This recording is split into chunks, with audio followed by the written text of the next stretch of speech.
Well, welcome to the New York Foreign Press Center. We're glad you're here. Thank you to those joining online.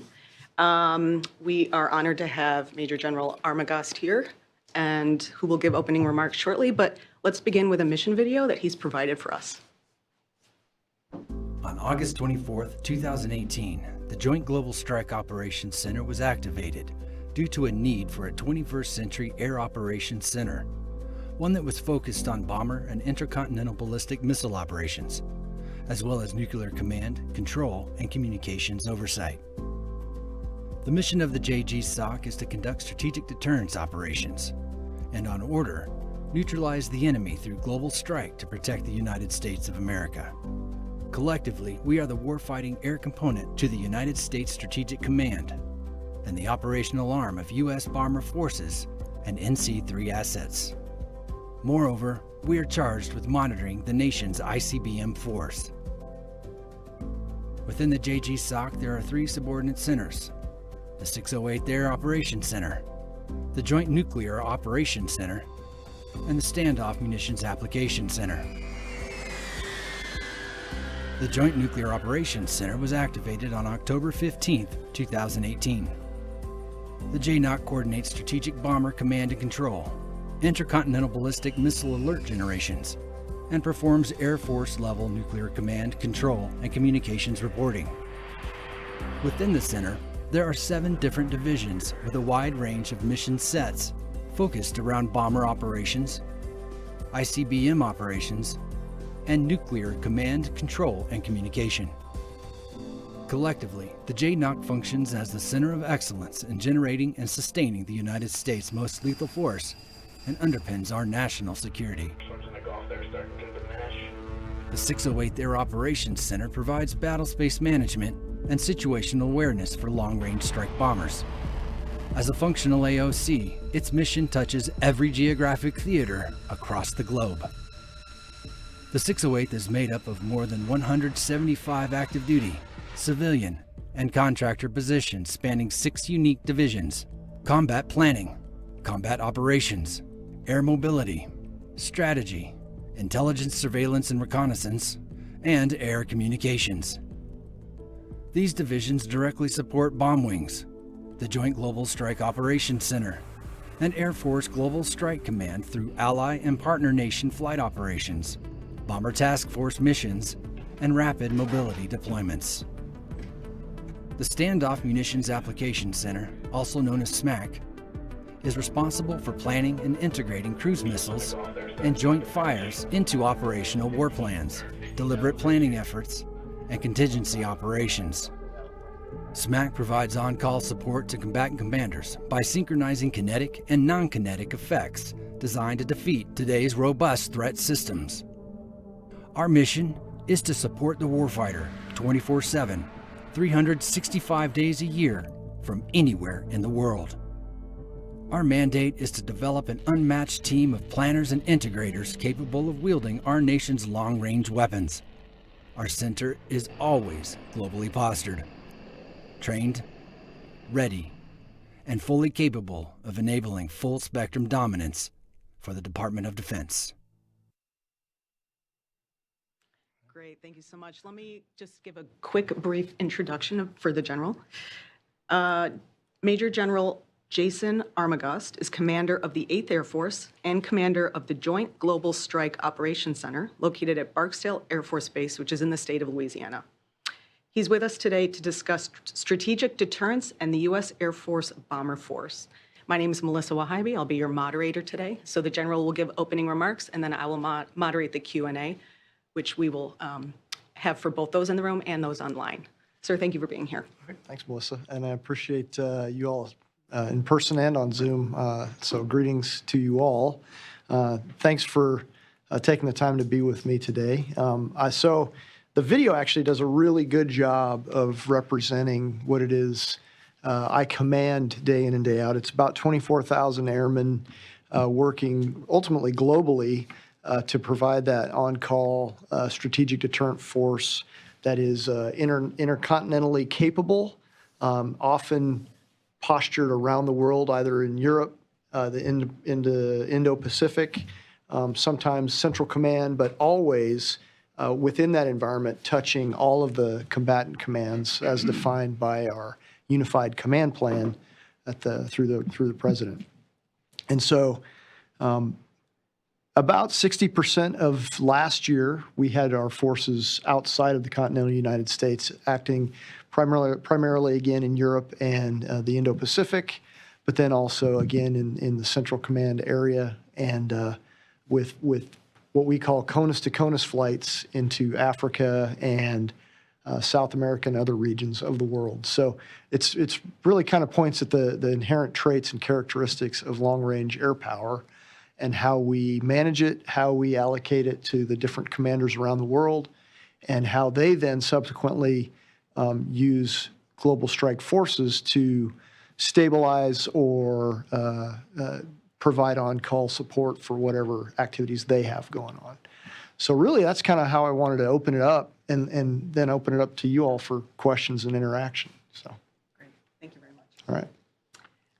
So this is time for Q&A. This is on the record. Transcription will be available at the end. So when you do ask your question, please state your name and organization. That's for both. Go ahead. We'll begin in the room. Troy Santos, Philippine Business Mirror. So the Philippines. Yes. What kind of deterrent plans do you have for the hotspot area of the Philippine Sea and Taiwan? So the Western Pacific, obviously, it's a very dynamic place, always has been a very dynamic place. We have routinely kind of operated, out of Guam recently in support and around the Philippine Islands. So when I was a colonel, this was in 2013 to 14, I was stationed at Andersen Air Force Base in Guam. And even then, 12, 15 years ago, we flew routine missions in and around the Philippine Islands with the bombers and other aircraft we had around there. So I would say that routine interaction and integration is kind of how we define what it is we do with others. We don't act in isolation. We act with partners and allies, and we integrate with other military forces to include not just air power, but naval power as well, particularly in the watery regions of the world. And so that's kind of a routine thing that takes place. So what results from that, I would argue, is that habitual interaction drives us to learn from each other, but also to interact and plan to integrate in ways that help us integrate better, actually, as we go forward. It's changed a lot since I was stationed there, and the habitual relationships are stronger, I would say, today. Yeah. I see we have a question online from Mr. Song from Yonap. You can enable your camera and your microphone and ask your question. Thank you for doing this, General. Sang Song, Yonam News, South Korea. And as you know very well, South Korea and the United States have been seeking CNI initiative, which is conventional and nuclear integration, in which South Korea supports U.S. nuclear operations for integrated deterrence efforts. So can you give us some CNI examples, like South Korean fighters escorting U.S. nuclear bombers and so on? And what kind of specific CNI cooperation have the two sides been discussing or putting in practice? And secondly, I'm also wondering your thought about, whether under the Trump administration, the nuclear deterrence exercise or operations will continue, given that during the first term, President Trump called the exercise with South Korea very expensive and costly. Thank you. Okay, yeah. So I think I can almost answer both of your questions by kind of answering it with a single answer almost, which is, so conventional nuclear integration, I would categorize that as just good military practice. So in other words, when you develop and plan for and then train and exercise for an operation, you build it comprehensively. You don't build each piece and part in isolation. And so that's what I talk about habitual training and planning and exercise relationships, what we see is the ability to seamlessly integrate those operations across the spectrum of conflict, right? So all the way from competition activities through crisis and conflict, that relationship of working together, planning together, and operating militarily together is an extremely powerful thing to practice and to conduct. And so that translates all the way up into from conventional operations to nuclear operations. And so I think that kind of answers both of the questions. Obviously, politically, there will be decisions made about how to allocate decisions of where we train and everything. So it wouldn't be my area. But when I talk about the habitual relationships that are gained from working with and through partners and allies, it's very powerful. Can you give us some examples about the CNI cooperation? I gave you one example, like South Korean fighter jets, like supporting, the bomber operations, but I think there should be some other examples. So, I mean, if you can tell us.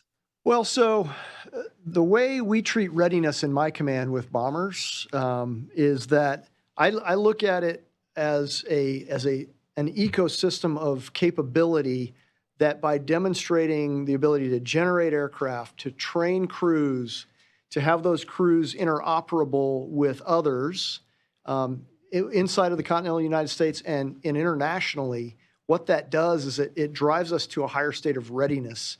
So whatever an operation looks like, it can be additive to readiness to conduct operations at any level.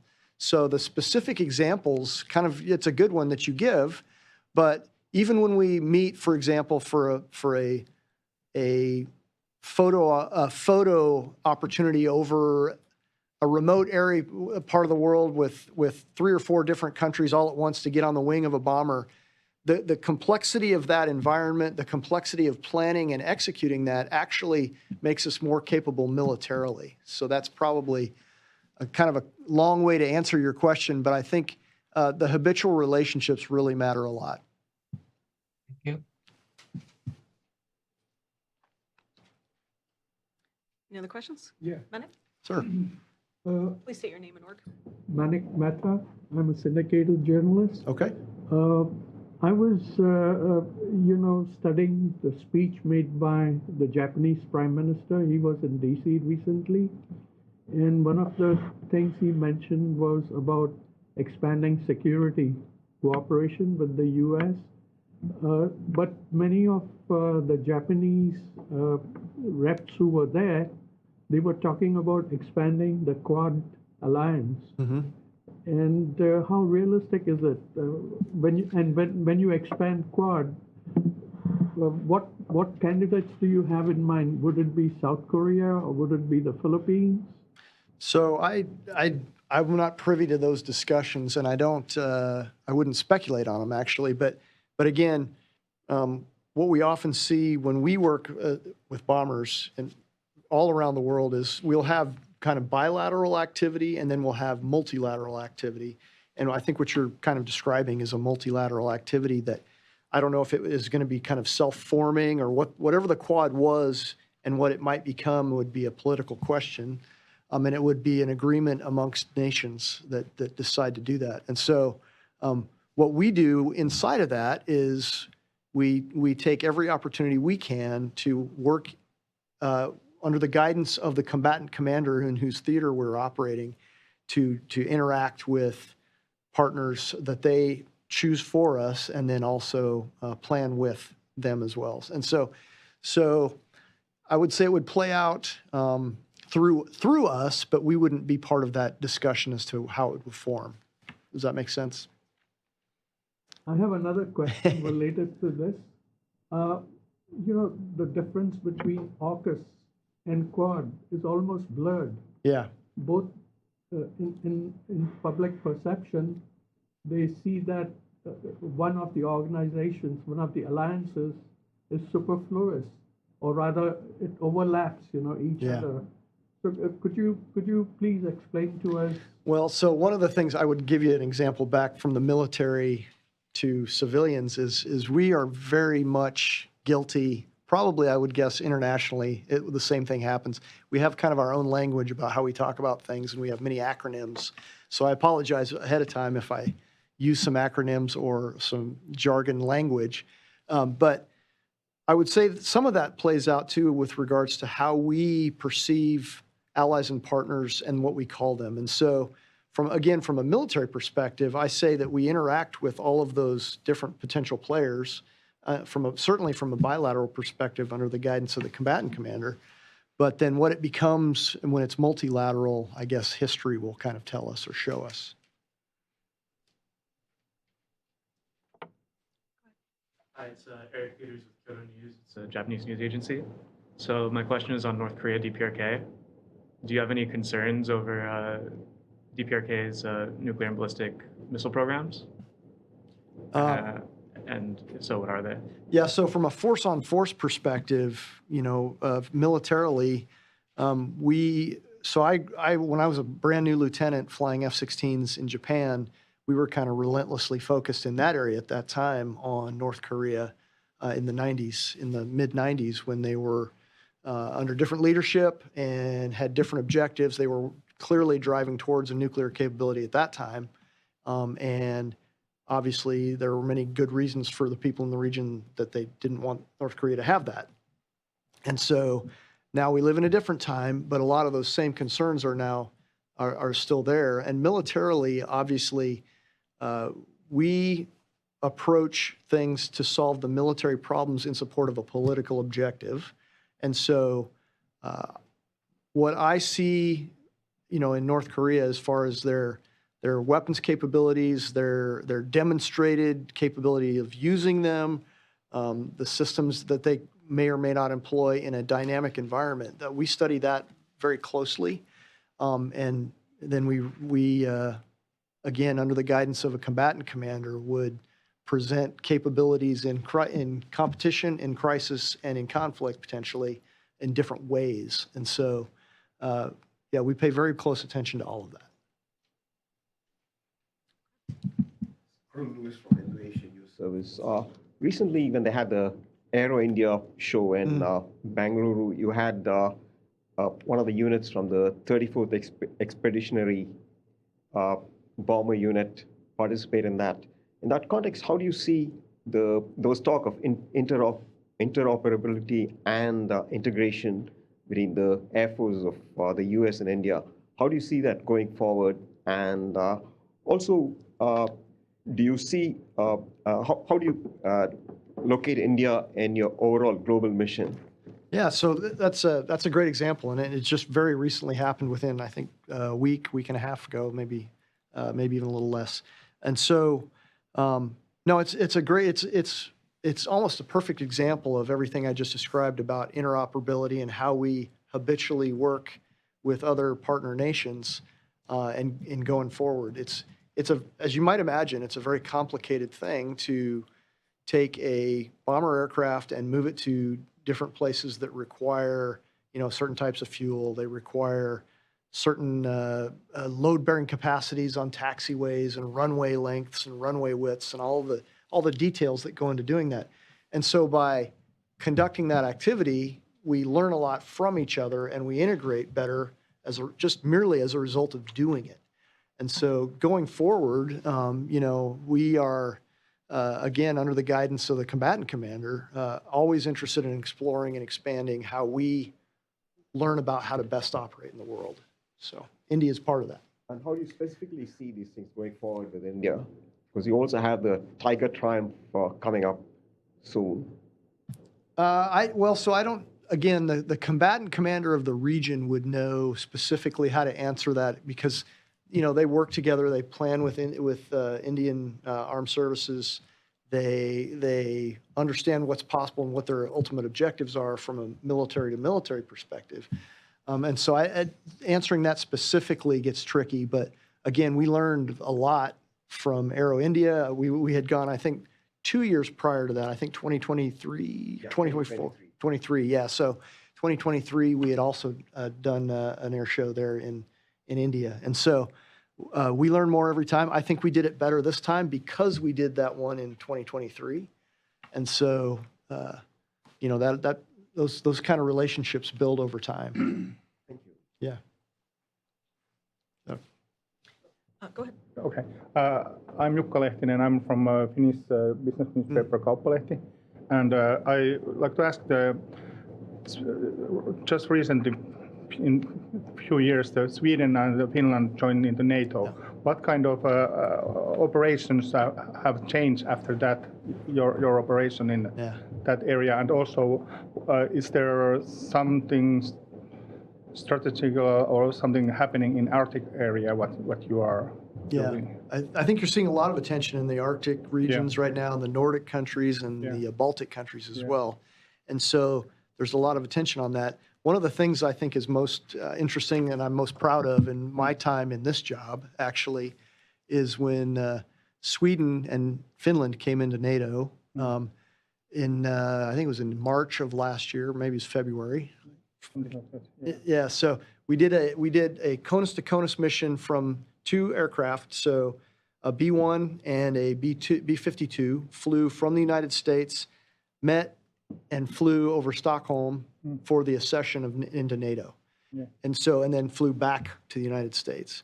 And so that's kind of a really good example, I think, of through those relationships with those countries and in the capacity of NATO in this case, they conducted those global missions to great effect. I think it got some crazy amount of views on YouTube in Sweden in a very short period of time. But I would say that the same things are happening with Finland in that regard as well from our global power forces. And there's very much an interest in the Arctic right now, militarily, economically, all of the reasons why politically. So. Yes, sir. My name is Islam Dobra, working for Anadolu Agency, International News Agency, headquartered in Turkey.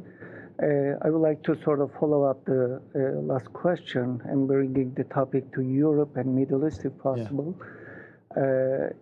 In terms of your activities, would you expect any change if Russia and Ukraine war comes to the end? And also with the new current administration, would you have any different activities in terms of the Iran nuclear deterrence?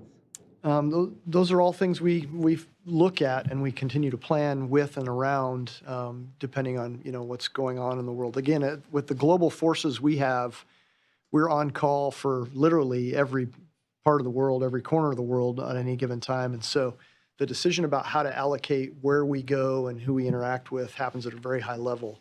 Like, for example, in the last year, we did the B-1s flew to Turkey at Incirlik and did a hot pit, we call it a hot pit refueling, where they land, they keep the aircraft running, and they simultaneously refuel it with gas, and then so they don't shut it off, and then they take off and fly again.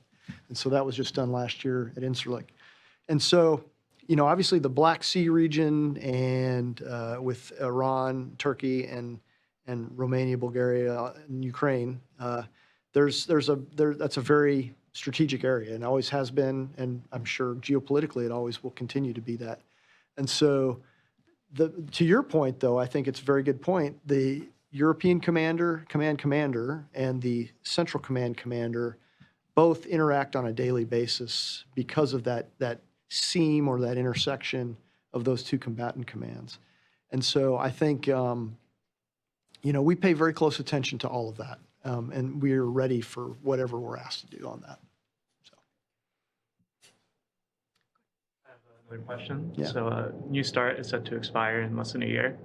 How would that affect your operations? So I would say that from a treaty compliance perspective, we have been compliant and remain compliant with New START despite the kind of what I'd call the drama around it in the last couple of years. But I think it seems to me that all parties are interested in some kind of an agreement going forward, and what form that takes will be determined, by politicians. And so what I would say is, we've been compliant with the treaty. We are remaining compliant with the treaty as it's in effect right now. And so whatever that becomes going forward, is kind of an open question, I would say. Well, I'm sure you followed the recent Munich Security Conference. I didn't really, but I'm vaguely familiar. Yeah. The vice president was there. He made a speech which shocked many Europeans. I'm sure you're aware of that.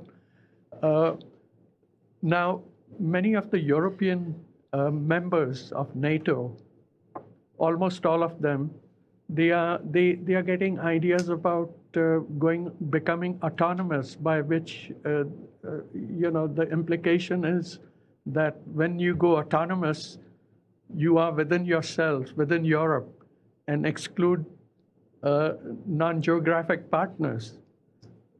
And inadvertently, it means that excluding North America. Do you think it's a viable proposition of an idea that is very realistic? Well, so I didn't watch the Munich Security Conference. I was doing other things at the time, but I would say that I think it's always relatively normal, I think, for allies and partners to interact in ways that probably from the outside look challenging, but I think it's ultimately good because it can make allies and partnerships stronger. And so having not been familiar with what was said or the reactions actually to what were said, that's kind of what I would say is we have a good history of all working together on many things. We don't have to agree on everything, but we often work together in ways that are very productive. And I think that, that's likely to continue. We have a lot of shared interests and shared values that, we work towards, so. The French president reacted in a very remarkable way. The moment the vice president left, I'm talking of J.D. Vance, yeah. He held a kind of a summit with his European colleagues. And the only question they were discussing was security. Well, so I think on the heels of a security conference, that's probably reasonable. Again, I don't know what the vice president said or what the reaction to it was, but I think, if we're talking about security, there's probably good outcomes of that, right? So, because from the environment we operate our global forces within, we have a good history of doing just that. And again, I'm certainly, my experience in this job is only a little over a year and a half. I'm certain before that there were things we didn't see exactly the same, and I'm certain going forward there will be other things we don't see exactly the same. But the history of the alliance, when we talk about NATO, is very strong. There's probably always historical examples of internal disagreement on things, but the outcome is better in the end, I think, when we work through those shared values and interests. So.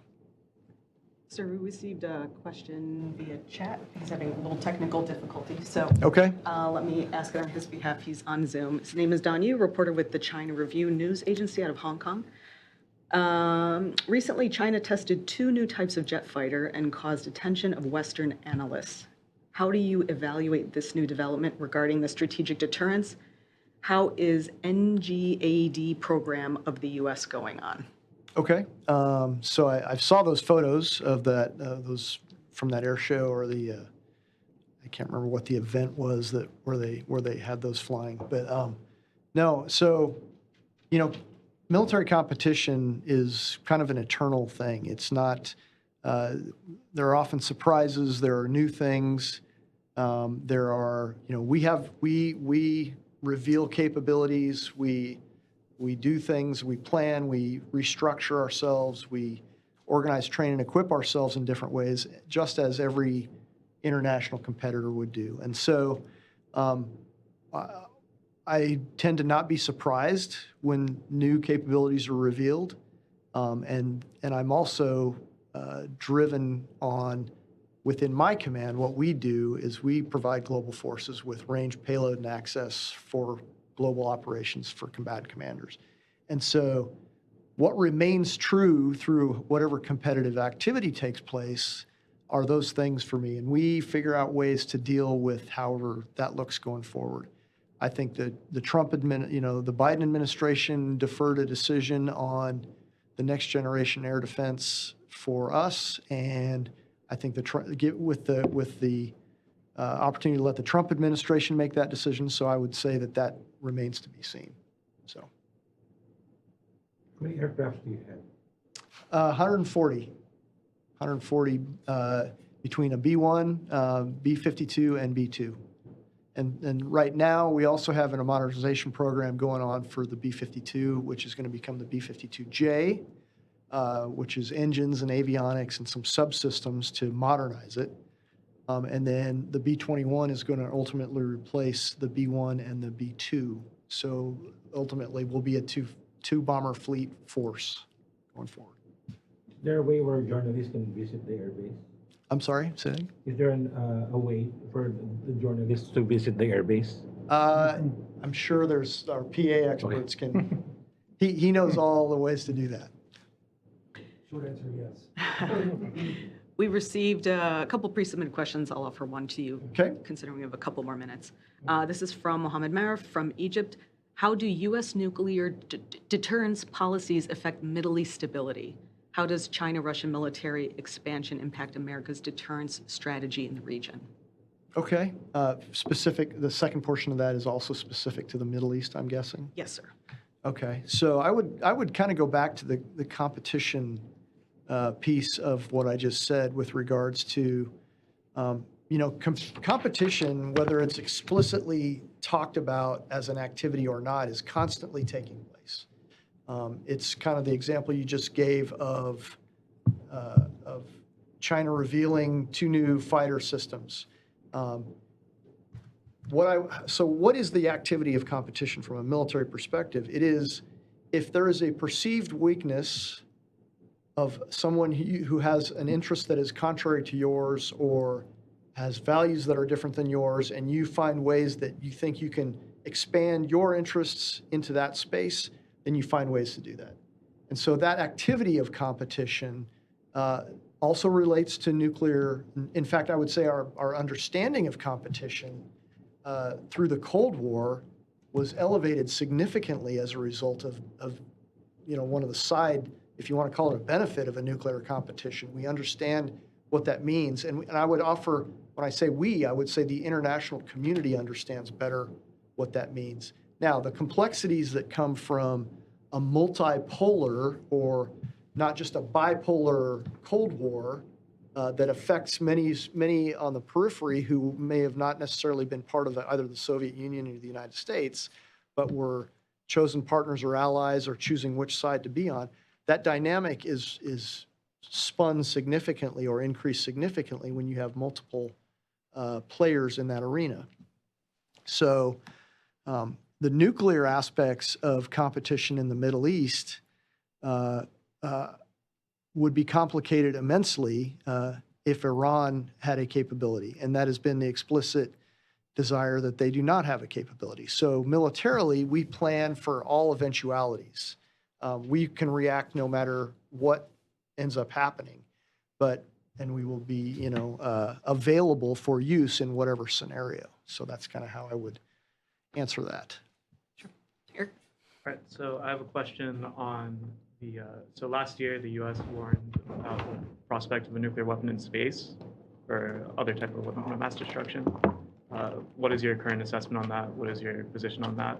So sorry. The Cold War actually gives a good example of some of the things that we're seeing happening now in a renewed competition where I think it was the SALT II treaty in the early 70s, 1974 maybe, where the Soviet Union and the United States both saw that it was possible to do those things even back in the early 70s.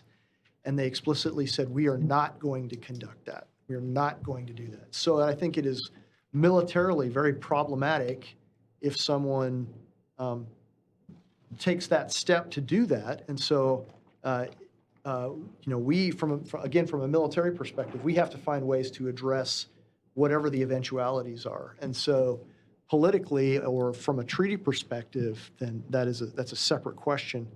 But again, I would offer that is not a stabilizing activity when that's done.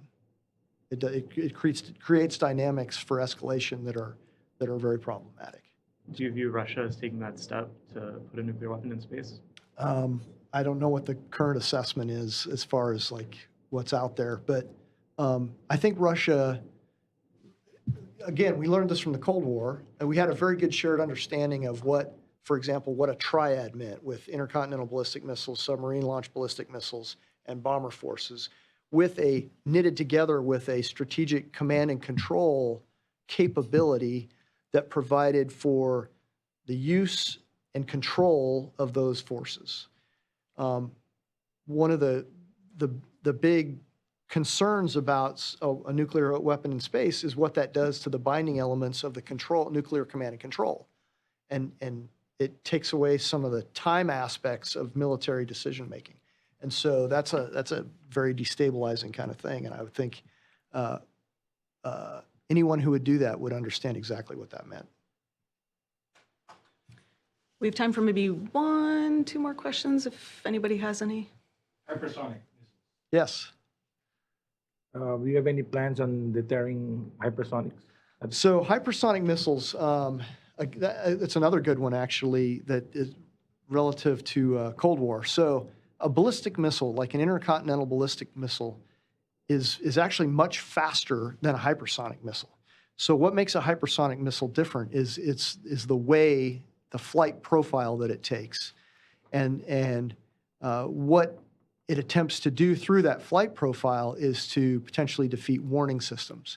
And so if you're creating systems that defeat warning systems, what you're doing is destabilizing that environment as well. And so that's why there's, I think, a lot of concern about hypersonics as far as what it does to stability for overall force structure when there is a competition. And so hypersonics, to me, are, from a military perspective, again, are a differentiating capability, but they're not a game-changing capability when you have the way to respond in the time and place and manner of your choosing. And so, they can be a system that is militarily valuable, but what's the stabilizing or destabilizing aspect of that capability? Did the Ukraine war expose Russia's capabilities?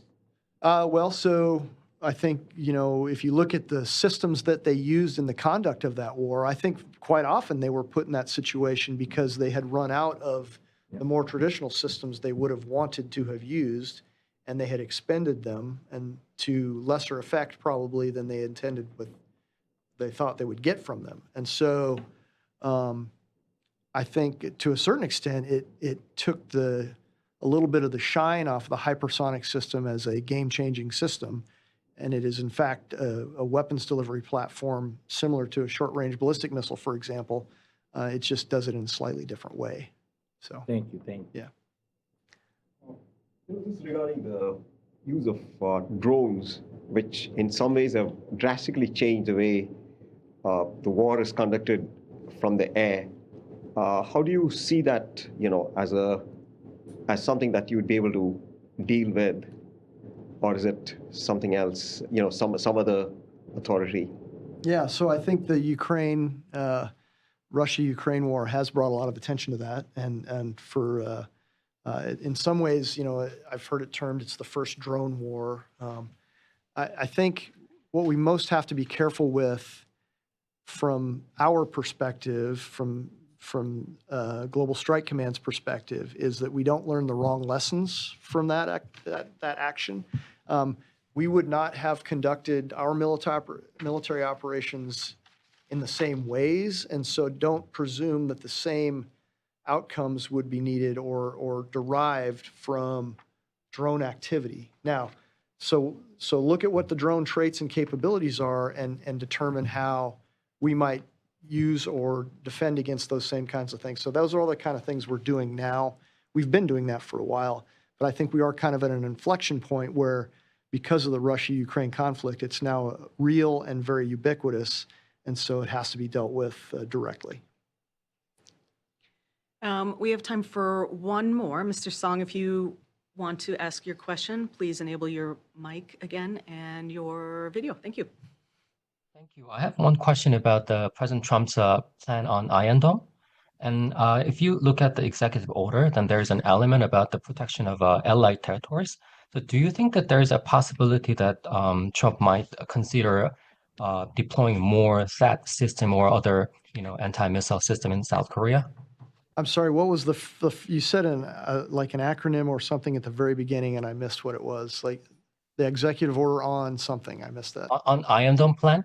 Oh, Iron there's Dome, an yes, element, yes, yes. Okay. Yeah, and there's a element about protection of the allied territories and people. I'm wondering if there's any possibility that you think, in the plan about establishment of additional, SAT deployment to South Korea or other anti-missile system in Korea? Yeah, I'm not aware of that. I do know, like, historically, there have been fielding of systems, missile defense systems throughout the region that has been very deliberate and very considered and very much partnered with those countries and those nations. So I would assume that a similar thing would be conducted going forward. But again, I'm not familiar enough with what their objectives are specifically in that executive order. So. Great, thank you. Well, that concludes our briefing today. Again, the transcript will be available later this evening. We will send that out to you. Thank you for your participation. And sir, thank you for being here. All right, thank you all. Thank you all.